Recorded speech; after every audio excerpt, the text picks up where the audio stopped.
बिस्मिल्लाहिर्रहमानिर्रहीम। आज का जो हमारा चैप्टर है वो है chapter 4 from first year biology. Topic है हमारे पास सेल वॉल। आज हमने सेल वॉल की डिस्कवरी पढ़नी है, सेल वॉल का स्ट्रक्चर एंड फंक्शन पढ़ना है। सबसे पहले ये एक डायग्राम है, इसको आप समझ लें। सेल वॉल में हमारे पास प्राइमरी सेल वॉल होती है, मिडल लैमेला होता है, सेकेंडरी सेल वॉल होती है एंड प्लाज्मोडेस्माटा होता है। इसके बाद एक बात आपने हमेशा याद रखनी है कि एनिमल सेल में सेल वॉल प्रेजेंट नहीं होती, लेकिन प्लांट सेल में हमारे पास सेल वॉल प्रेजेंट होती है। और एनिमल सेल में और प्लांट सेल में एक और डिफरेंस है, वो ये है कि एनिमल सेल का जो न्यूक्लियस है वो बिल्कुल दरमियान में प्रेजेंट होता है, लेकिन सेल वॉल में ये सेल का एक स्ट्रक्चर बना हुआ है, प्लांट के सेल का एक स्ट्रक्चर बना हुआ है। इसमें जैसा कि आप देख सकते हैं, इसमें सेल का न्यूक्लियस साइड पे है। इसमें सेल का न्यूक्लियस साइड पे क्यों है? उसकी वजह यह है क्योंकि इसमें सेल वॉल के अंदर सेल प्लांट के सेल में एक फूड वैक्यूल प्रेजेंट होता है, इसको हम लोग फूड वैक्यूल बोलते हैं। जब ये टर्जिड हो जाता है, जब ये तन जाता है, तो ये अपने साइज़ में इंक्रीज़ हो जाता है, बढ़ जाता है, जिसकी वजह से ये न्यूक्लियस को धकेल के पीछे कर देता है। अब हम बारी बारी step by step cell wall को समझेंगे कि वो क्या होती है, क्या फंक्शन करती है और इसके कौन कौन से पार्ट कैसे कैसे वर्क करते हैं, उनकी कॉम्पोजिशन क्या है। जी, सबसे पहले हमारे पास है डिस्कवरी। रॉबर्ट हुक ने डिस्कवर किए थी प्लांट सेल वॉल। सबसे पहले कॉम्पोजिशन का मतलब ये होता है कि कोई भी चीज़ है उसकी कॉम्पोजिशन से मुराद ये होती है कि वो चीज़ किस किस चीज़ से मिलकर बनी हुई है। फॉर एग्जांपल, अगर हम प्लांट की सेल वॉल देखें तो प्लांट की जो सेल वॉल होती है वो एक मटेरियल जिसे सेल्यूलोज बोला जाता है उससे मिलकर बनी होती है। अब सेल्यूलोज क्या होता है? सेल्यूलोज एक पॉलीसेकेराइड होता है। कॉम्पोजिशन, अब हमने पढ़नी है प्लांट सेल वॉल की कॉम्पोजिशन। कॉम्पोजिशन का मतलब होता है कि कोई भी चीज़ किस चीज़ से मिलकर बनी हुई है। For example, you can see this pencil, it is made up with plastic. Plastic से मिलकर बनी हुई है। ऐसे ही हमने देखना है कि जो हमारी प्लांट की जो सेल वॉल है वो किस मटेरियल से मिलकर बनी हुई है, किस चीज़ से मिलकर बनी हुई है। Plant cell wall made up of cellulose, वो एक मटेरियल है जिसको सेल्यूलोज बोला जाता है, उससे मिलकर बनी थी। सेल्यूलोज क्या होता है? सेल्यूलोज होता है पॉलीसेकेराइड होते हैं। पॉली का मतलब होता है मैनी और सेकेराइड का मतलब होता है शुगर्स। जब बहुत सारे शुगर्स आपस में मिलती हैं तो वो सेल्यूलोज बनाती हैं। बेसिकली जो सेल्यूलोज होता है वो फॉर्म होती है कार्बोहाइड्रेट की। कार्बोहाइड्रेट क्या होते हैं? ये large group of organic compound होते हैं। ये large group of organic compound होते हैं जो कि मिलते हैं हमें लिविंग थिंग्स में, और जब ये कार्बोहाइड्रेट ब्रेक डाउन होते हैं, ब्रेक डाउन होकर ये लिविंग थिंग्स को एनर्जी प्रोवाइड करते हैं फॉर वर्क। ये जो सेल्यूलोज होते हैं ये यूज़ कहाँ कहाँ होता है? क्लॉथ मेकिंग में, कपड़ा बनाने के लिए यूज़ होते हैं, फाइबर बनाने के लिए यूज़ होते हैं और पेपर मेकिंग के लिए ये यूज़ होते हैं। आमतौर पर आपने भी सुना ही होगा कि जो पेपर होता है वो प्लांट से या दरख्तों से उनका जो पल्प होता है उससे बनाया जाता है, लेकिन जो सेल्यूलोज होता है this is also a important part of paper making and cloth making में कपास का पता होगा, कपास की फसल का, रुई का सबको पता होगा। रुई में सेल्यूलोज प्रेजेंट होता है और हम सबको पता है कि रुई से कपड़ा बनता है। इसके बाद है बैक्टीरिया की सेल वॉल। बैक्टीरिया, अब हमने यहाँ पर हमारे पास तीन चीज़ों में अब हमने सेल वॉल पढ़नी है। यहाँ पर हमने पढ़नी है प्लांट में सेल वॉल पढ़नी है, बैक्टीरिया में सेल वॉल पढ़नी है और फंजाई या फंगल सेल वॉल हमने पढ़नी है। आपने जैसे जैसे इसने बढ़ते जाना, आपने सारे डिफरेंसेस को माइंड में रख के इसको आपने अपना एक कॉन्सेप्ट बनाना है। देखें, बैक्टीरिया की सेल वॉल में हमारे पास किस चीज़ से सबसे पहले हमारे पास मिलकर बनी होती है? ये पेप्टाइडोग्लाइकन की बनी होता है। पेप्टाइडोग्लाइकन क्या होते हैं? पेप्टाइडो का मतलब होता है अमीनो एसिड और ग्लाइकन का मतलब होता है शुगर। इसमें हमारे पास एक और चीज़ है जिसको हम बोलते हैं कार्बोहाइड्रेट, जो कि हमने पहले ही डिस्कस कर लिया। उसके बाद हमारे पास अब इसमें आ गई हैं तीन चीज़ें। बैक्टीरिया की सेल वॉल किस किस चीज़ से मिलकर बनी होती है? अमीनो एसिड से मिलकर बनी होती है, शुगर से मिलकर बनी होती है और कार्बोहाइड्रेट से मिलकर बनी होती है। अमीनो एसिड और शुगर जब मिलते हैं तो ये पेप्टाइडोग्लाइकन बन जाती है। इसके बाद a very important question for MCQs. एक स्पीशी या बैक्टीरिया की वैसे जनरली आम तौर पर जो सेल वॉल होती है ये प्रेजेंट होती है सब बैक्टीरियाज में, लेकिन इसकी एक स्पीशी है जिसको हम माइकोप्लाज्मा बोलते हैं। माइकोप्लाज्मा में जो सेल वॉल है ये एब्सेंट होती है। ये बात आपने याद रखनी है। This is very very important MCQs, क्योंकि ये क्वेश्चन आ जाता होता है कि which is the species of bacteria which don't have cell wall, तो इसका नाम है माइकोप्लाज्मा। इसके बाद fungal cell wall.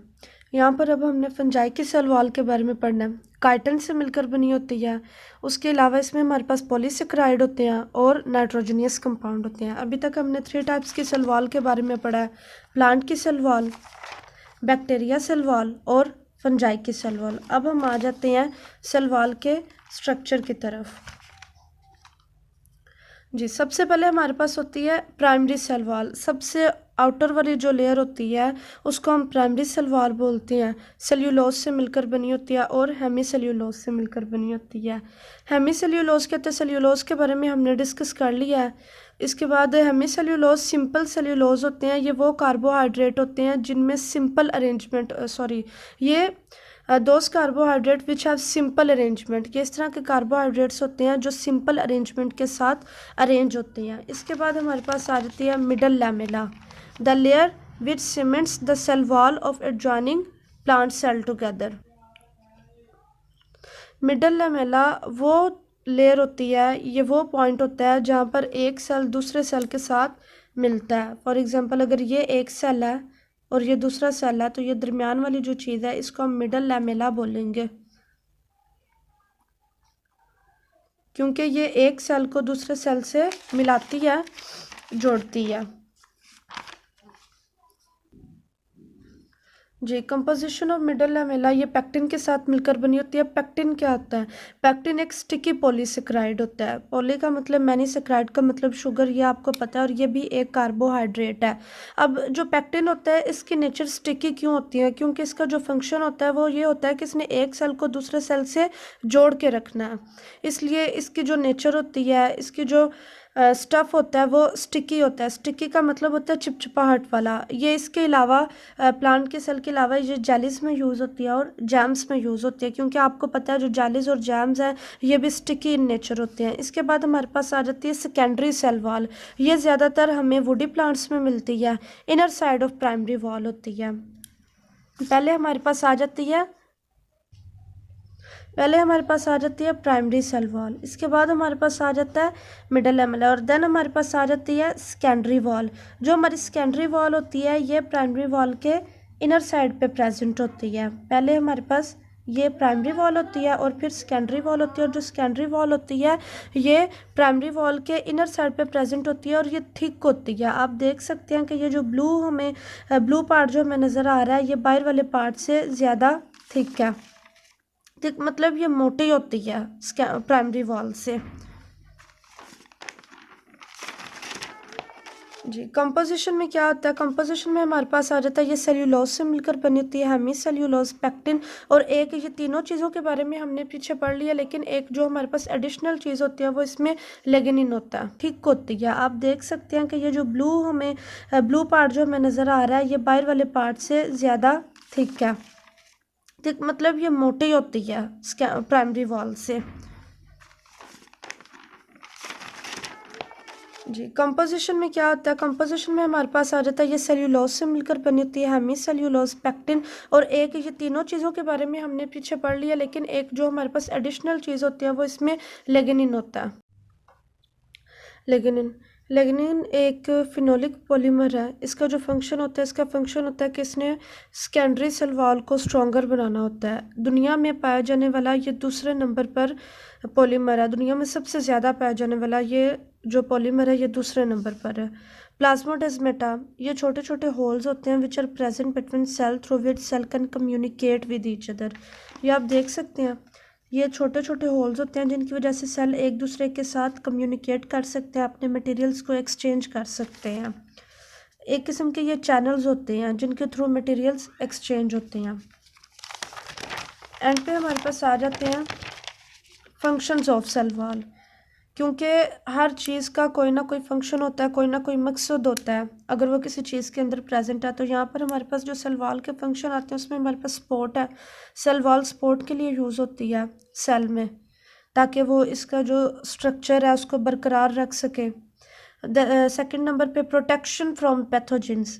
Protection from pathogens का मतलब है कि ये बाहर से आने वाले जो वायरस बैक्टीरिया वगैरह होते हैं, ये अगर वो सेल के लिए हार्मफुल है तो सेल वॉल उससे सेल को बचाती है। कम्युनिकेशन, जैसा कि अभी हमने पढ़ा है कि इसमें ये चैनल्स होते हैं जिसके थ्रू ये एक दूसरे के साथ कम्युनिकेट कर सकते हैं।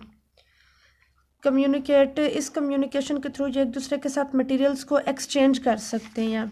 तो ये कम्युनिकेशन ट्रिगर प्रेशर ये इसलिए मेंटेन कर सकते हैं क्योंकि अगर सेल में बहुत ज़्यादा वाटर भर जाए तो सेल वॉल स्ट्रॉन्गर होती है, क्योंकि अभी हमने पढ़ा है जो सेकेंडरी सेल वॉल होती है वो स्ट्रॉन्ग होती है, जिसकी वजह से जो पानी का जो प्रेशर है अगर वो सेल में पड़ता भी है तो सेल को वो सेल वॉल की वजह से वो टर्जिड हो जाता है, सेल फटता नहीं है, टर्जिड हो जाता है, तन जाता है, जिसकी वजह से ट्रिगर प्रेशर इंक्रीज होता है। स्टोरेज यूनिट, ये सेल वॉल जो है ये सेल के लिए एक स्टोरेज यूनिट का भी काम करती है। ये थी हमारी सेल वॉल की कंपोजिशन और फंक्शन। Thank you.